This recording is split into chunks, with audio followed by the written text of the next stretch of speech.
बिस्मिल्लाहिर्रहमानिर्रहीम अस्सलामु अलैकुम रहमतुल्लाह। इस्लामाबाद हाई कोर्ट के जो 5 आज़ाद जजेज़ हैं, 5 बड़े बड़े जजेस हैं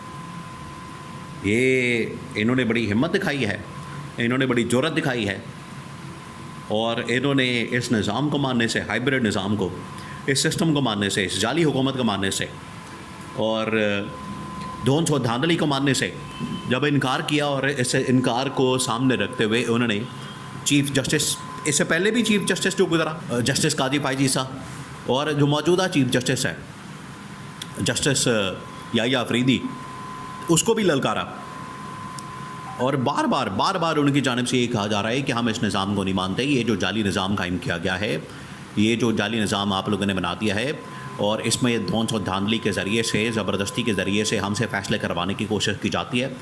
ख़ास तौर पर जब भी कोई फ़ैसला इमरान ख़ान के मतलब आता है, इमरान ख़ान के बारे में आता है, तो ये ज़रूर यहाँ पर उसके अंदर कुछ ना कुछ गड़बड़ करते हैं, उसके अंदर कुछ ना कुछ अपनी मर्ज़ी के फ़ैसले करवाने की इस्टेब्लिशमेंट या गवर्नमेंट कोशिश करती है और इन जजेस को दबाव में लाने की कोशिश करती है।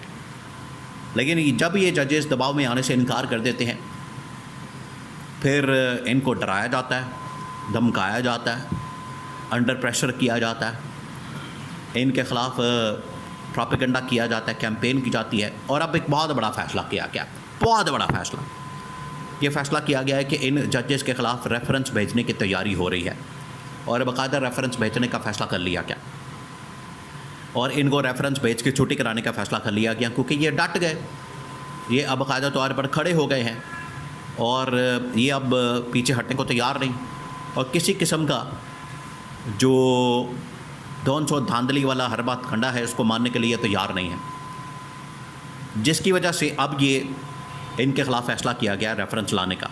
ये बड़ा अहम तरीन मामला। देखिए 2-3 बड़ी डेवलपमेंट्स हुई इस्लामाबाद के अंदर, 2-3 बड़ी डेवलपमेंट्स। एक तो ये कि इस्लामाबाद को इस तरह से मैनेज कर लिया गया है, पूरी की पूरी अदलिया को, कि वहाँ से अब सोशल मीडिया को भी कंट्रोल किया जा रहा है। सोशल मीडिया, तमाम बड़े बड़े जो यूट्यूब चैनल्स हैं उनको बंद करने के हवाले से, बड़े बड़े सहाफ़ियों के बंद करने का फ़ैसला वहाँ की एक सेशन कोर्ट की जानिब से, अदालत की जानिब से निकाला गया और कहा गया कि इनको बंद करें। ये पहला वार है, ये पहला हमला है आज़ाद मीडिया के ऊपर। जिस तरह से आज़ाद अदलिया को मुकम्मल तौर पर ख़त्म कर दिया गया, बिल्कुल उसी तरीके से आज़ाद मीडिया के ऊपर भी अब एक और वार कर दिया गया। जो थोड़े बहुत लोग बच्चे हैं हक़ और सच की आवाज़ उठाने वाले, उनको बंद करने का फ़ैसला कर लिया गया कि इनको आप बंद कर दें। बड़े बड़े नाम उसके अंदर शामिल हैं। दूसरा जो फ़ैसला हुआ है वो ये कि जो इस्लामाबाद हाई कोर्ट के चीफ़ जस्टिस सरफराज डोगर, वो अब बाकायदा चीफ़ जस्टिस बन गए।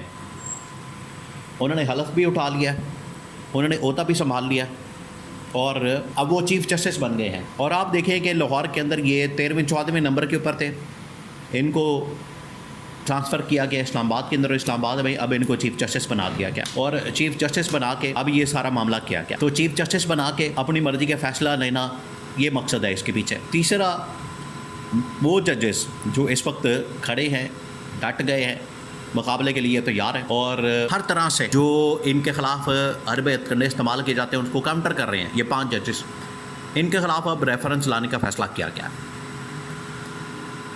ना सिर्फ आवाज़ें इस वक्त इस्लामाबाद हाई कोर्ट के अंदर है, बल्कि सुप्रीम कोर्ट पाकिस्तान के अंदर भी ऐसी आवाज़ें मौजूद हैं जो कि आप इस अंदाज़ा करें कि जस्टिस मंसूर अली शाह जब ये कायम मकाम चीफ़ जस्टिस बने याह्या अफरीदी के जाने के बाद, वो छुट्टियों पे चले गए किसी कॉन्फ्रेंस के अंदर।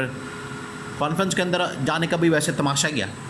कॉन्फ्रेंस के अंदर जाके आप क्या बात करेंगे जब पाकिस्तान के अंदर आइन और कानून की हुक्मरानी नहीं, पाकिस्तान के अंदर आइन और कानून की बालादस्ती नहीं, पाकिस्तान के अंदर मामलात बेहतर नहीं, अदलिया मुकम्मल तौर पर आज़ाद नहीं, तो भाई दुनिया में जाके कॉन्फ्रेंस के अंदर आप क्या पैगाम देके, क्या आप आज़ादी की बात करेंगे, इंसाफ की बात करेंगे, जस्टिस की बात करेंगे? नहीं कर सकते। ये अब गए चीफ़ जस्टिस याह्या अफरीदी और उनके साथ और इनके 2-3 और जजेस अपने साथ मिला के लेके चले गए, तो मंसूर अली शाह को चीफ़ जस्टिस बना दिया गया। अब मंसूर अली शाह से इतना डर है, खौफ है, कि इतना डरते हैं और इतनी इनकी जान जाती है कि मंसूर अली शाह के इख्तियारात इन लोगों ने कम कर दिया है। रातों रात इन्होंने जजेस कमेटी बना के उसके अंदर जस्टिस अमीनुद्दीन खान, जस्टिस जमाल मंदोखेल और वो तमाम के तमाम गवर्नमेंट के जजेस, हुकूमती जजेस अब तो वो हुकूमती जजेस कहलवाने में बिल्कुल भी शर्म और आर महसूस नहीं करते, ना उनको शर्म आती है। वो हुकूमती जजेस हुकूमती मुलाजमीन की तरह काम कर रहे हैं, जिस तरह से हुकूमती मुलाजमीन काम करते हैं और हुकूमत का हुक्म बचा लाते हैं, बिल्कुल उसी तरीके से ये वाले मुलाजमीन भी काम कर रहे हैं।